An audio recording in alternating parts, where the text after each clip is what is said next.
नमस्कार मित्रांनो, मी आपला डेंटिस्ट डॉक्टर सागर मापारे. नांदेडचे जेवढे काही आजोबा लोक आहेत तर त्यांच्यासाठी मी खूप छान टिप देतो. आज आजोबा लोकांचं होतं काय की ते कवळी बसवतात. आजी पण कवळी बसवते आणि खालची कवळी नेहमी हलत राहते. जर खालची कवळी हलली की आजोबा आजी एकदम इरिटेट होऊन जातात.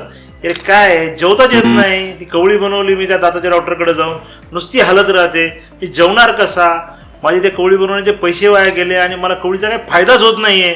तर लक्षात ठेवा, याच्यावर खूपच छान उपाय आहे. 2 स्क्रू टाकायचे खालच्या साईडला, त्याला आम्ही डेंटल इम्प्लांट म्हणतो, आणि त्या डेंटल इम्प्लांटच्या आधारावर खालची कवळी फिक्स होते. आणि एकदा का ती फिक्स झाली तर टच बटनसारखी फिक्स होते ती, आणि तुम्हाला हलत नाही, डुलत नाही, छान जेवता येतं.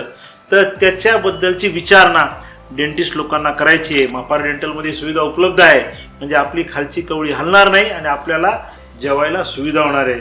तर सर्व आजोबा लोकांना माझी विनंती आहे की कधी तुम्हाला वेळ मिळाला आणि तुम्हाला असं वाटलं की आपल्याला प्रॉब्लेम येतोय कवळीचा, तर मापार डेंटल हॉस्पिटलशी नक्की संपर्क करा. आम्ही त्याच्यावर नक्कीच आपल्याला चांगलं सोल्युशन देऊ आणि आपल्या जेवायची छान व्यवस्थाही करून देऊ.